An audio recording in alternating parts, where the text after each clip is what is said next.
My name is Kurt. I'm one of the pastors here, and I'm so glad that you're here again. To the Gomez's and the Maples family, welcome, and thank you so much for taking this a beautiful posture of saying we're going to make sure that we are here to partner with the church to raise our kids. It's such a beautiful thing to celebrate. So again, we're so glad you're here. If you're joining us online, welcome. We're so thrilled that you are voyeuristically in the room. We're glad that you are a part of what we're doing here today. I know many folks are traveling for the holidays, so be safe, but thanks for being here. For those of you that are here in the room, we are, like Katie said, wrapping up the shortest series ever. It's 2 weeks, so it's officially a series, but that's about as short as it gets.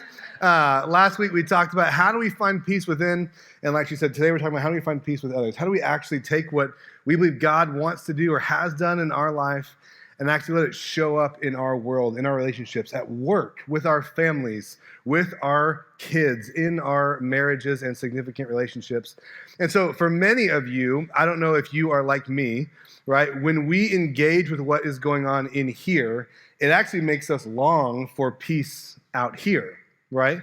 And as we lead into the holiday season, we made this conversation start last week of like, we're going to sing songs about peace on earth. We're going to sing about the Prince of Peace. We're going to kind of lean into that. But really, that sounds great, but I really need like peace at my address, right? I need peace in my home, peace at my workplace, peace in my neighborhood. And so it's important that if you missed last week that you catch up on that, because you actually cannot do peace out here or peace with others until you focus and start with peace inside, right? You cannot be a peacemaker if you are not at peace in and of your own soul. And so I would encourage you, as we always do, if you missed last week, check it out on our YouTube page. But today, as we are going into this week, right, it's playing out for real in our life. Maybe you have had this moment already as you've planned for the Thanksgiving holiday, as you maybe look forward to the Christmas holiday, that you've had to actually coordinate schedules because there are people that you are not at peace with, or people that you want to celebrate with that you're related to that are not at peace with each other. Right? Have you ever had that experience? Some of you are like, yeah, like this weekend I had to do that, right? And so maybe it's something that you have right in your face. Maybe for some of us, it takes some time to think about it, but there are people you don't want to cross paths with at the company Christmas party, right?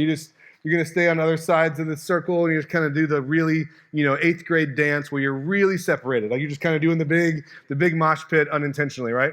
Right? There are people in your family, right, where perhaps you haven't spent months, maybe even years seeing each other because there's something that you are trying to avoid, right? You're waiting or rehearsing the problem over and over again, but it hasn't gotten better. And if you're honest, as much as you might be angry with them, as much as they may have hurt you, as much as you might feel justified in the avoidance, there's something in your soul, there's something deep down that in the quietness of your own heart, you wonder, I wish that relationship was different. Like, I wish there was a way we could have repaired that so that we didn't have to miss out, or we didn't have to do the avoidance dance at graduations or holiday meals. And so here's what's important as we dive into this today. The goal is not that we become best friends with everyone, right? Because there might be even people in your family, or certain people at your work, and just people you're going to meet in your life that you don't need to be in close relationship with them, right? They may be dangerous even. Like, that's not what this is about. But the point is to be at peace, which is more than just casual avoidance. I was watching an episode of The Morning Shows. Anybody like that show? It's on Apple Plus. I love the show. Mostly because I just love watching drama. Because I am a 3 on the Enneagram, I'm an achiever, and it's fun to watch shows that show me, I kind of use it as like a spiritual discipline almost, that show me what it would be like if it wasn't to have Jesus in my life, where I would just go after fame and corporate success and like self-promotion, right? Which this show is just dripping with the idol of self and career, right? And so, but I love it. And there was a scene in an episode, no spoilers, this won't kill it for you if you have started the show, but there's a scene I want to show you where it really just perfectly illustrated really the best our culture can summon when it comes to peace. And as I was preparing for this, and I happened to be watching that show, it just popped out of me. I'm like, this has to be a part of our conversation because they can so beautifully illustrate, much better than I can, what it feels like when we settle for just avoidance rather than peace. All right, so check out this short clip on the screens. And I want you to to call me if that back starts acting up again. I will. Thank you so much. Do you mind? Oh, no, be my guest.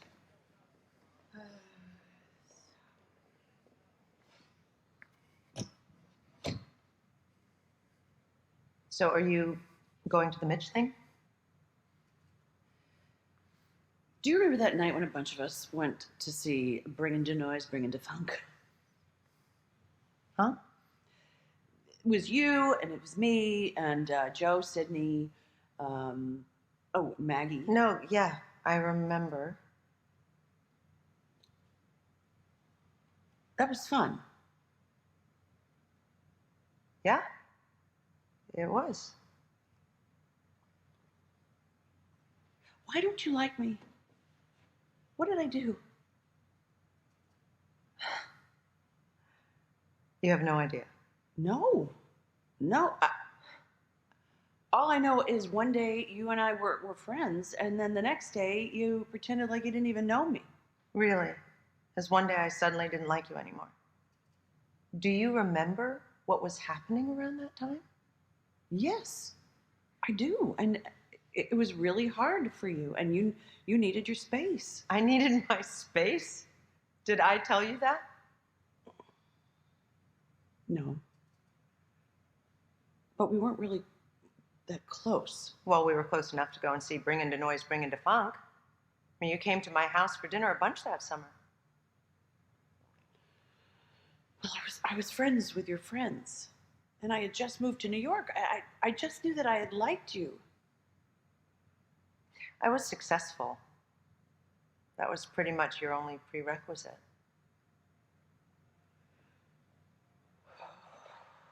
Wow, do you really believe that? Well, we weren't really friends anymore after things went south for me, were we? So all I know is that you moseyed in on my friends, and you like to talk, and voila. The world knows all my private business. I guess you're right. I did talk about it. It was gossip. Everybody talked about it. Boy, gossip seemed so much less vicious back then. Well, that's because nobody was gossiping about you yet. And I imagine that you had no ill intent, but we are our actions. Mm-hmm. Yeah.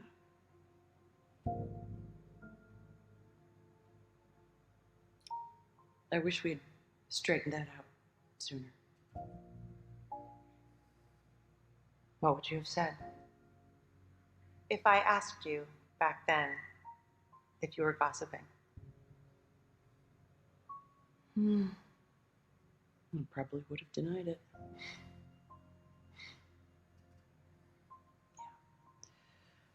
Yeah. Well, I really enjoyed doing the show with you today. Really did. And it would have been fun to have been friends over the last few years. I'm really sorry I screwed that up. Hey, I said about you too. Thank you for that.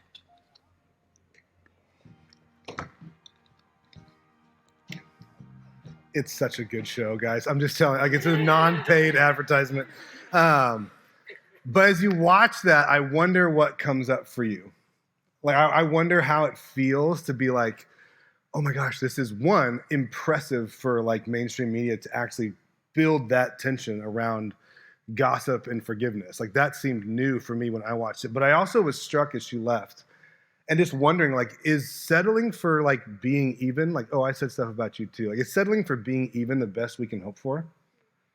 Like, if you think about it, like, a lot of times that is what we settle for. But is that actually the best we could hope for? Is there potentially more to peace than what it is that we have settled for in our relationships, at work, in our lives? And spoiler alert, the goal for today is to convince you that yes, there is more, and that it actually is not only possible, but for those of us that have decided to follow Jesus, it's actually our job to produce it, right? And so here's the thing. I know this about you, right? You wouldn't probably be here if not. You wouldn't be watching online, but all of us want to have great relationships. Like, that's not even like a church thing. It's certainly not a God thing. That's just a human thing. That all of us want to have great relationships, but at some point along the way, relationships get damaged, right? There's things that happen. There's distance that's created. There's hurt feelings. But for many of us, as we notice even in that clip, we have never been taught how to actually repair damaged relationships. And so the best we can muster, the best we've settled for is, well, I'm sorry I screwed that up. Don't worry, I said stuff about you. Okay, call it even, right? And yet, here's the thing. For those of you that are here and you're a parent or you're a boss of some sort, you have people in your life that you have influence over, here's what's so important. You need to teach people that you have influence over how to mend broken relationships so that, this might feel self-serving at first, but hey, it's worth it, so that they know how to repair the relationship when their relationship with you gets damaged or broken or bent out of shape. Right? That all of us have influence in some capacity. And so we need to actually teach people around us how to have the knowledge and the know-how to repair broken relationships. Because if we're honest, most of us were never taught how to do that. We were never taught, hey, when things happen and things go sideways, here's how you actually repair a relationship that's gotten dinged up. Right? We have 3 kids. They're 6.5, 5, and 2.5. And we try to help our kids at home learn that when they hurt one another, whether it's on purpose or on accident, that there's an apology and forgiveness that needs to be exchanged. And yet most of the time, especially with our older 2, who usually are the ones that are always at each other, it's like, oh, go apologize to your brother, go apologize to your sister. And they kind of do one of these, they're like, oh, sorry. You know, and it's like the one word, like over the shoulder toss, sorry, right? And it's like, whoa, you're missing a pronoun there. Like, I'm sorry, like I wronged you, will you forgive me? I'm sorry, I wronged you, will you forgive me? You're right, and it's like, oh, teenage years are coming, we're not even there yet. So, we have that experience because, and what I love about it, as much as it frustrates me in the moment, right, is that's what's in us, right?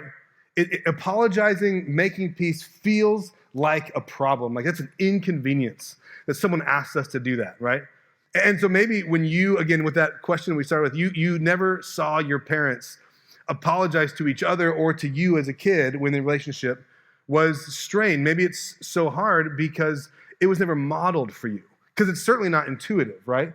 And even deeper than that, the idea of humility and apologizing and the things that we're going to see today are so important for creating peace, rub up against the thing that's in all of us to be stubborn, to cling to our rights, to never want to say we made a mistake. But here's why this is so important.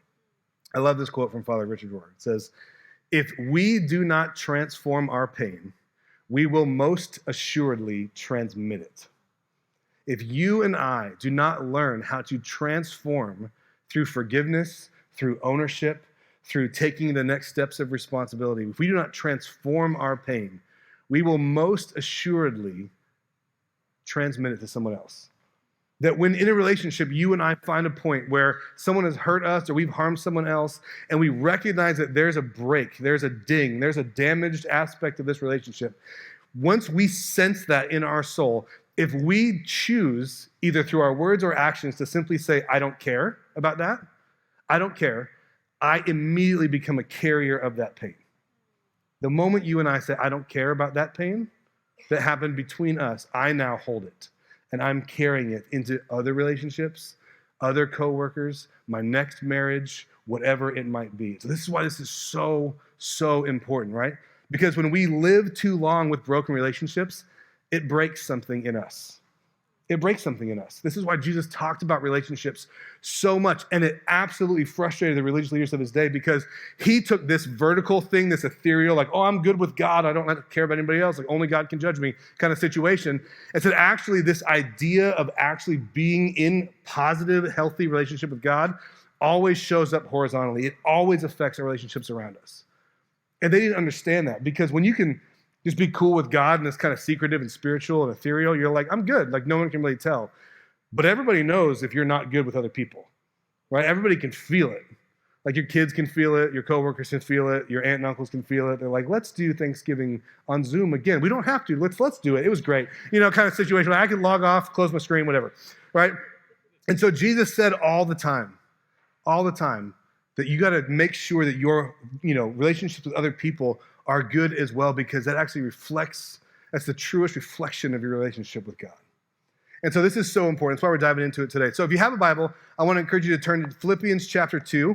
If you are in the room, there's a blue Bible in the seat back pocket directly in front of you. I would encourage you, grab it. We're going to follow along. I'm actually going to say some things and invite you to shout some words back at me. So Philippians 2 in this Bible is starting on page 708. If you're watching online, I would encourage you to open another tab, follow along with us. But we're kind of diving into this story that we talked about last week. The Apostle Paul wrote the book of Philippians sitting in a Roman prison cell. Right, so he's sending this very short letter to some friends of his that were gathering, kind of starting a church in a faraway city called Philippi, which is why we call it the book of Philippians. And he's giving them as much as he can, as fast as he can, about how to have this idea of contentedness, that they're facing struggles or facing anxiety. We talked about last week that gratitude is actually the antidote for anxiety. So when we actually pray and give God thanks, right, it actually calms down the things that we're worried about. And so he would encourage you to kind of pray open-handedly. We talked about that last week. And today, in Philippians chapter 2, he talked about this idea of what it means for us to be in relationship with one another, right? So again, I'm gonna read along, and as I pause, that's the cue for you to say the word that I'm not saying. Does that make sense? Again, you have it in front of you. It's also on the screen, right? So Philippians chapter 2, starting in verse 1, it says, if there's any encouragement from belonging to Christ, any comfort from his love, any fellowship together in the Spirit, right? These are all good rhetorical questions, but he's like, basically this thing you're experiencing, if you're experiencing this, the answer to all of those is yes, right? Do you have encouragement that you've been forgiven, you belong to Jesus? Do you have any comfort from his love when life gets hard? Does this collection of us together in the Spirit do anything positive for your life? And the answer, hopefully, to all of those things is yes. It says, are your hearts tender and compassionate? To which no one would be like, no, I'm super grinchy, right? This is the idea. Paul is kind of living up this tension of going, you're going to say yes to all these things. And it says, then make me truly happy by agreeing wholeheartedly with one another, loving one another, and working together with one mind and one purpose. Then he says this, don't be what? Selfish, right? A better translation of that Greek word is don't be self-focused, right? It says don't try to impress others. So don't do this, but do this. We talked about last week. Paul always does that. Don't do this, but do this. So don't be selfish. Don't try to impress others, but be humble. What does that mean? Thinking of others as better than yourselves. Don't look out only for your own interests, but actually take an interest in others too. You must have the same attitude that Christ Jesus had. Well, Paul, what did that look like? What does that mean? Again, these people were not Jewish. They're learning about Jesus perhaps for the first time. Maybe you're in the same boat. So what does it look like to have the same attitude as Jesus? Paul goes on in verse 6 to tell us. He says, though he was God, right? He was God himself. He did not think of equality, positional equality with God, as something to cling to, right? We talked about that with the closed-fisted prayers last week, right? He wasn't gripping it. He wasn't holding on to it. But instead, don't miss this, Jesus gave up his divine privileges or divine status, and he took the humble position of a slave. He was born into the Israelite nation that was under oppression of the Roman Empire, which these same Philippians knew all too well. He was born as a human being. He appeared to us in human form, and he humbled himself even further in obedience to God and died a criminal's death, a death on a cross. Right? And so Paul is painting this picture for us that actually Jesus' perspective on life, right? That the way he viewed humanity, what he saw as his mission on the planet was to show that even God was not above humility. Well, let that sink in for a second. Even God, who these people, who the Apostle Paul, maybe some of you, maybe you don't, but for many of us, including myself, we believe that God actually created everything. That God owns it all. That, yeah, I work hard for my money, but really it's a gift from God. Like, yeah, like the nature outside, we live in San Diego, what a beautiful place to live, but God made all that.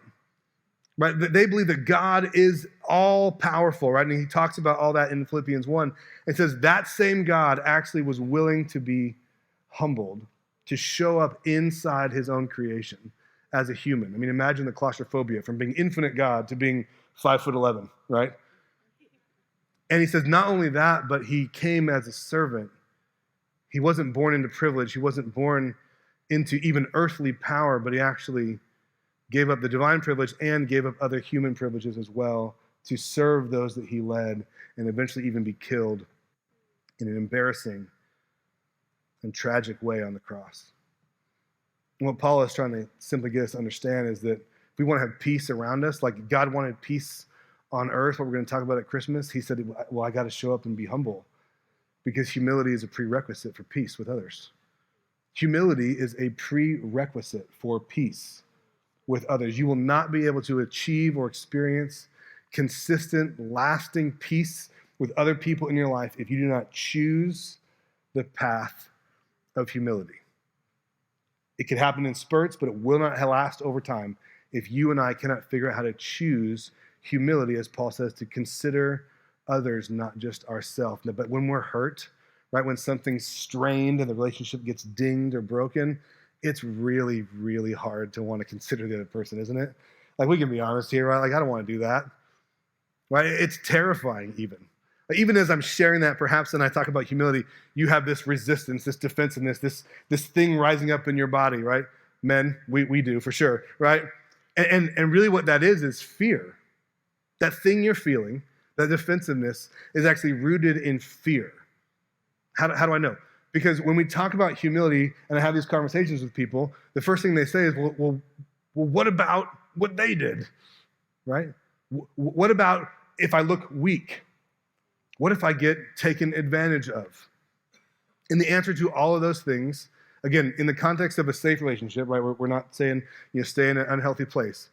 But even in the context of a safe, loving, like even Christian relationship with another person that's trying to follow Jesus, if you choose to be humble, you will be taken advantage of. You will not get what you think you are owed. That is true.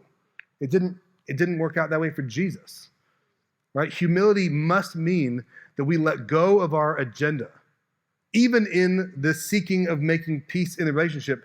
Because let's be honest, none of us enjoy having a relationship with someone who has an agenda for us, right? You know that. Like, some of you, that's the reason your marriage is difficult, is because you have an agenda for your spouse. I married you to fix you. Even though we all agree with you, he needs fixing. But that's not what you should do in your marriage, right? It's not healthy. It's not helpful, right? It's never fun to have a relationship. We don't want to stay in relationships where someone has an agenda for us. And so even when you're trying to make peace, if you go with someone, you're like, come on, we're going to reconcile. Like, you have to do this, right? I have an agenda for our relationship. I want to get better. Let's get better faster, right? They're like, whoa, what? You need to take some tea and calm down, right? Like, this is what we do, though. We get it all mixed up because we try to fix it. But humility says, actually, I'm going to release it. And I might not get my way. And it might not happen in my timetable. And I can't go, well, I heard this message at church and Thanksgiving's on Thursday, so chop, let's go, right? No. Humility takes the long way around. But if you have an agenda for someone, you'll never get there. It becomes a dead end. So don't have an agenda for the strained relationships in your life, your marriage, your roommate, at work, with your in-laws, right?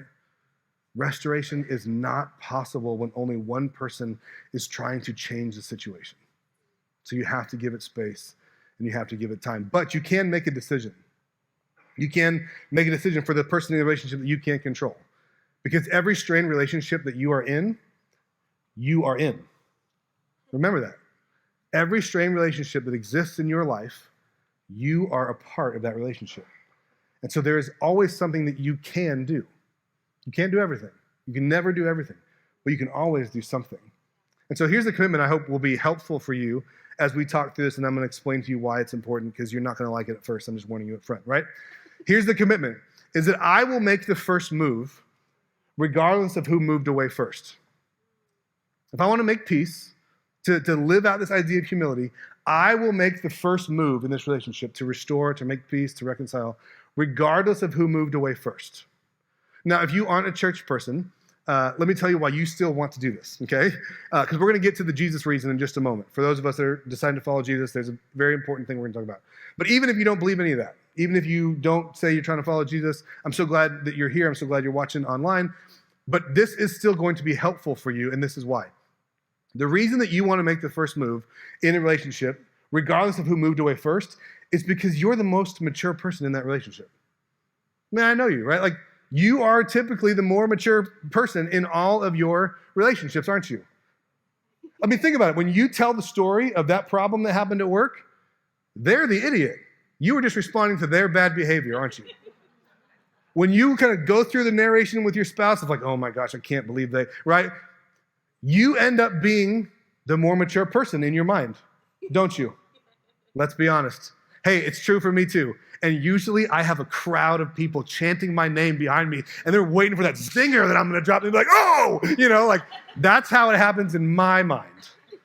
So I know, come on, you know it's true too, right?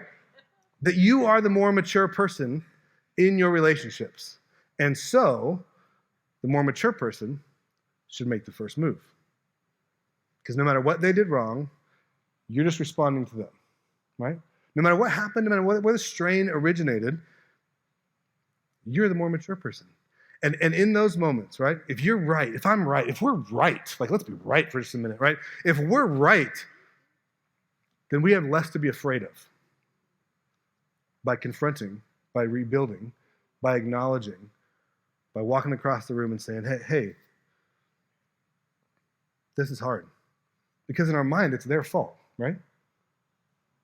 Now you're like, wait, is this a mind game? Kind of. I'm just trying to get you to do the right thing, right? But let's be honest, when we rehearse the narrative, we often see ourselves as the more mature person.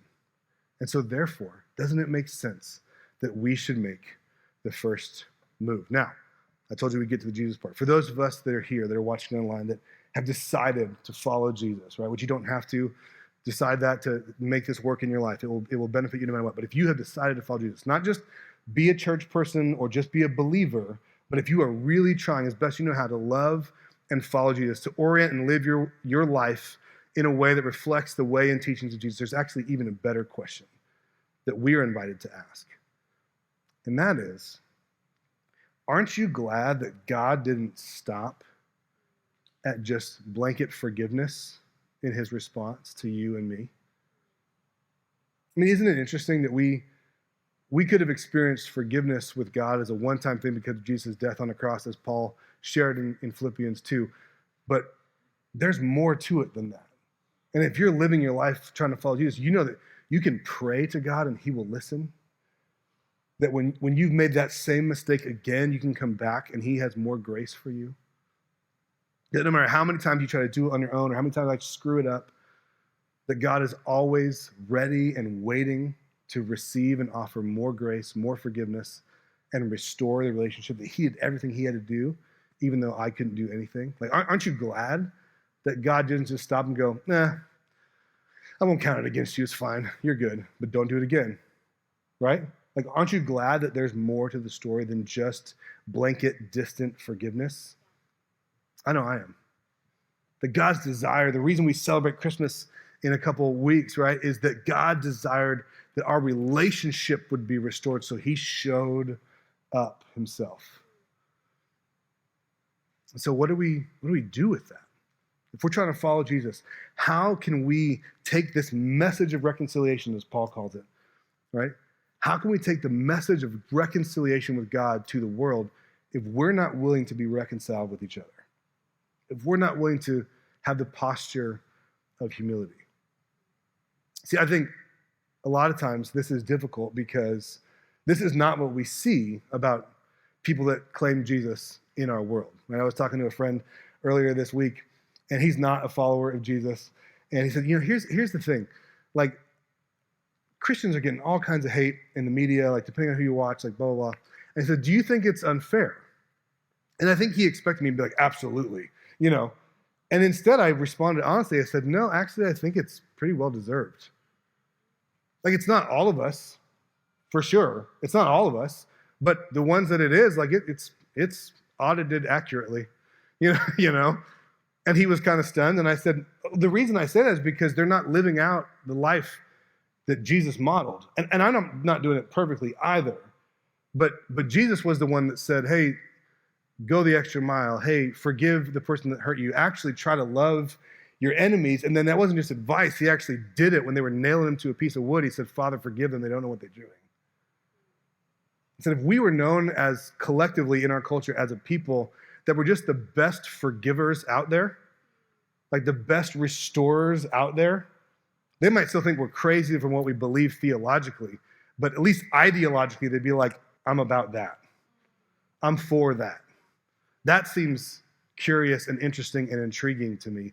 And this is exactly what Paul speaks to when he writes to the Corinthians, another group of people trying to start up a church in a different city, right? And he had heard that they're kind of having that same thing that we're experiencing a little bit in our culture, where they, at first, in 1 Corinthians, they're the underdog, right? And so they're trying to come out of their Corinthian culture, which was Greek and highly sexualized, and they're trying to figure out what does it mean to follow Jesus and all this. And so the tone is really encouraging and inviting. And then you get to 2 Corinthians, which is written about 20 years later, and now they had kind of become the dominant power in their little city, and so they kind of let it go to their head.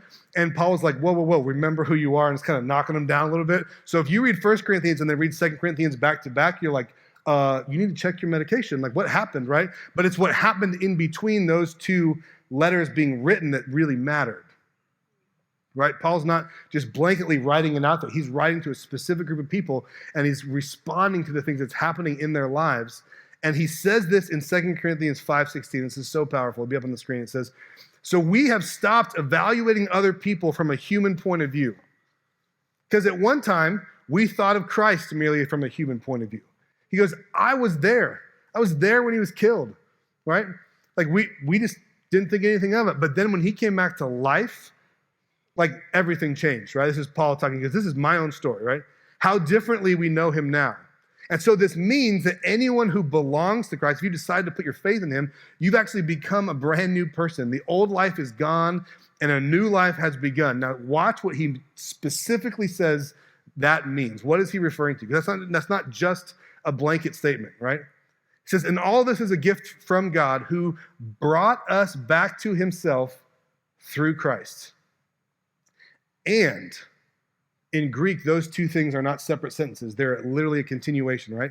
And God gave us this same task, or a better phrase is the assignment, right? Of reconciling people to him, right? God reconciled us to himself, and he gave us the assignment of reconciling people to himself. For God was in Christ reconciling the world to himself, no longer counting people's sins against them.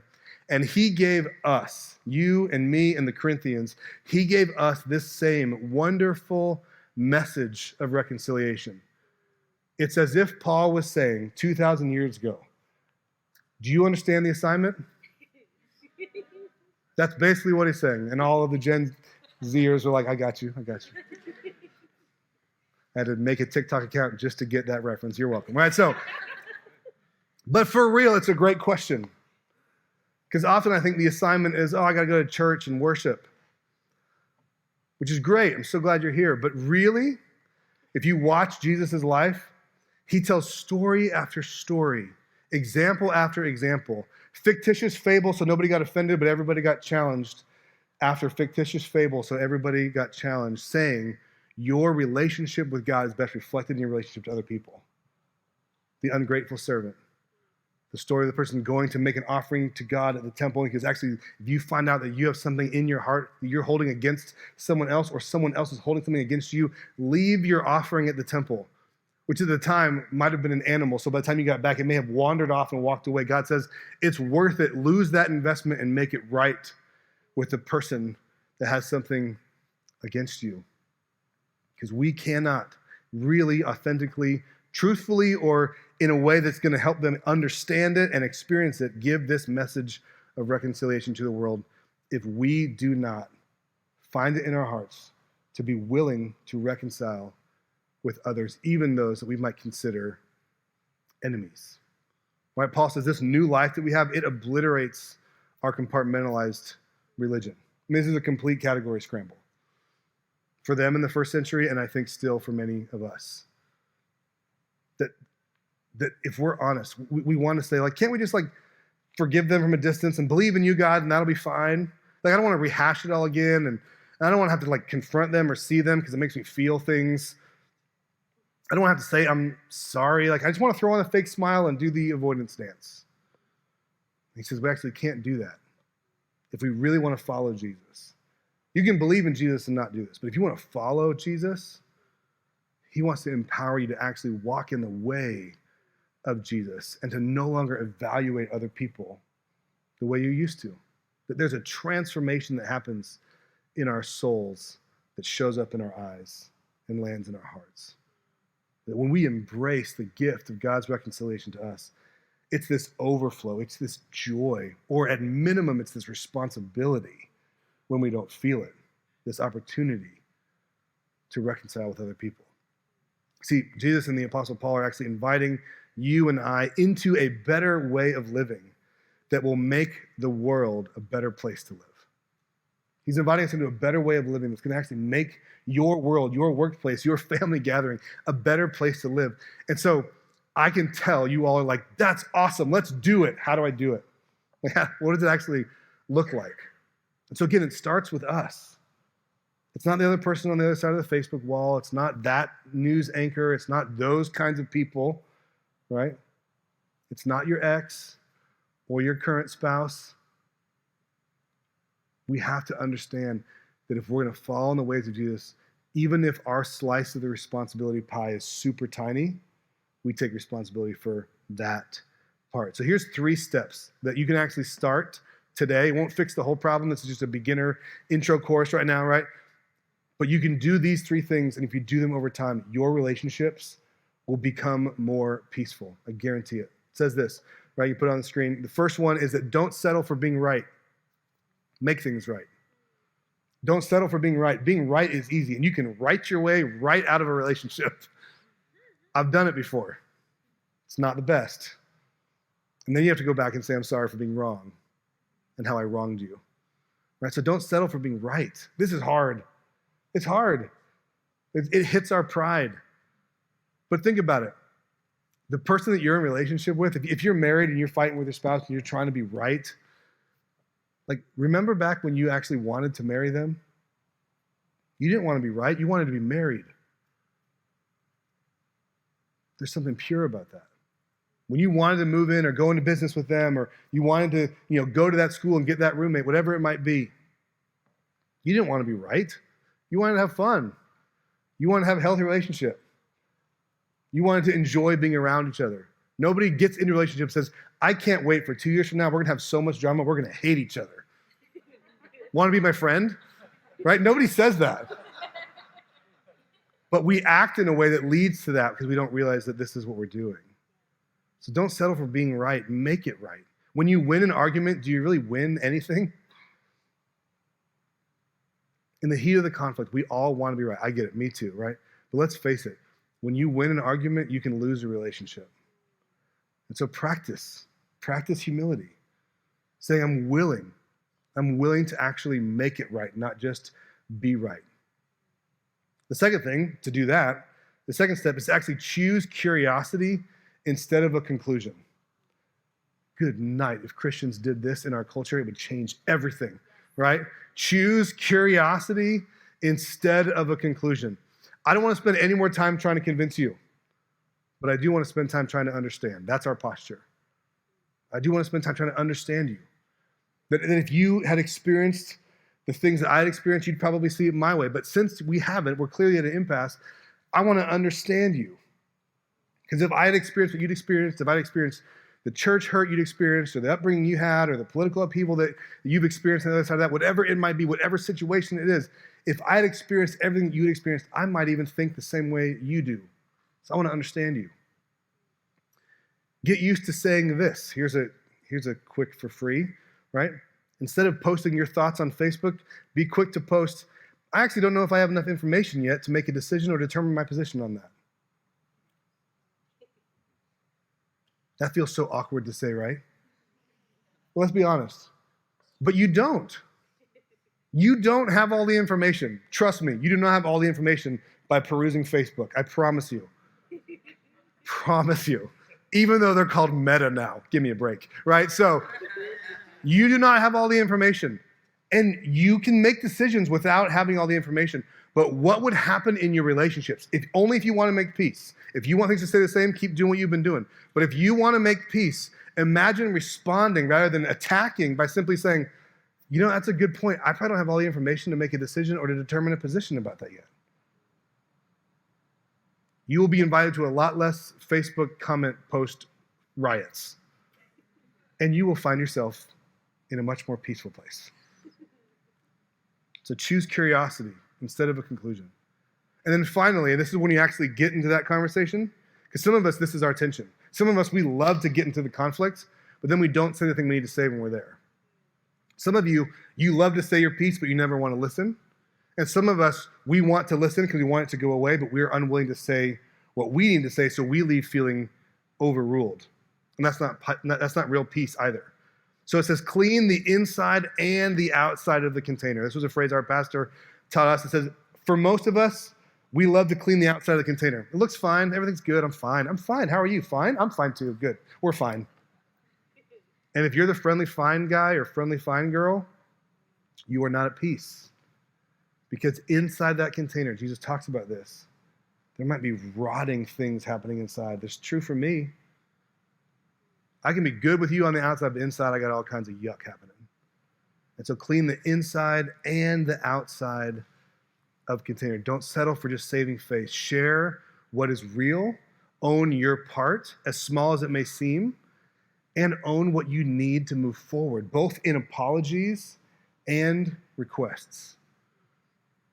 In our marriage, Katie says all the time, when she has this look that she gives me when I'm doing this, because I do this all the time, right? Where I'm like, oh, yeah, never mind. She goes, don't do that. Like, don't just like tee up that there's a problem and then never swing. Like, swing. Like, let me like serve the ball. Let me respond to you. Like, this is a relationship, right?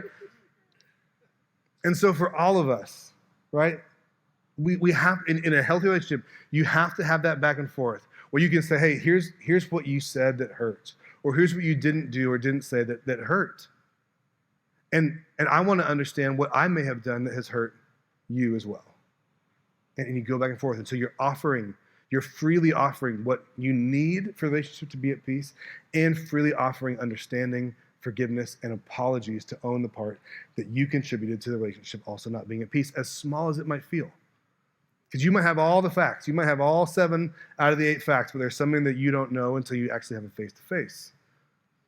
And so now, all of a sudden, because you listen, you recognize, I thought I had all the facts. I thought I had all 7. It's a number of perfection even.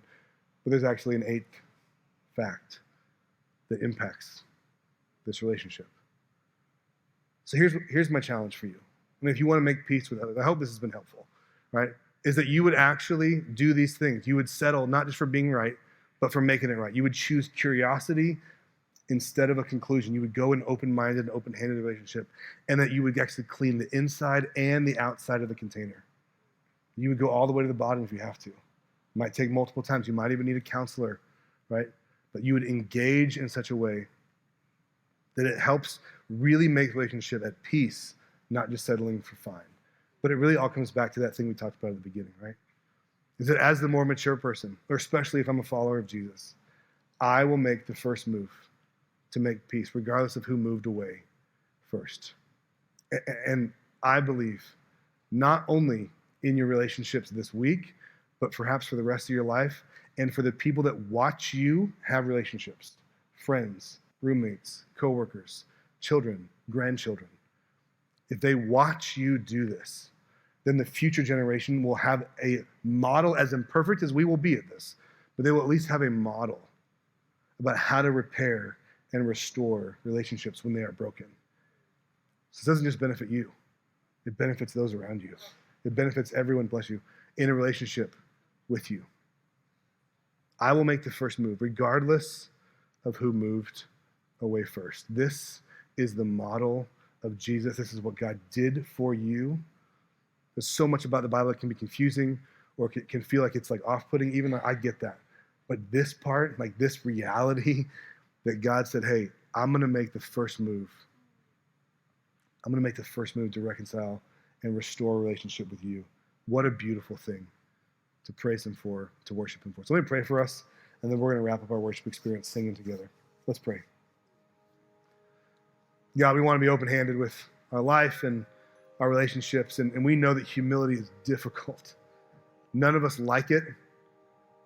It probably doesn't come easy for any of us. And so I pray that this week, because of your example and ultimately because, Holy Spirit, of your presence and empowering presence in our life, that we could actually have the courage to take the first move. And that our relationships would be more at peace because of it. Help us remember that we can't do everything. We can't solve it or fix it. And if we try to have an agenda, it'll actually only make it worse. What we can do is show up with humility, try to make it right, not just be right. Try to have curiosity and openness rather than a conclusion and a decision. And to actually clean the inside and the outside of the container. Not settle for fine. Not settle for getting even. Not settle for no harm, no foul. But to actually make peace. And I pray that for all my friends here. For anyone watching this online or going to hear it later in the sound of my voice, that we would actually be peace makers first and foremost, because we recognize that you did everything that was required to make peace with us. And so we can be at peace with you and our souls and our own skin because of you, Jesus. And so we can freely offer that peace to others.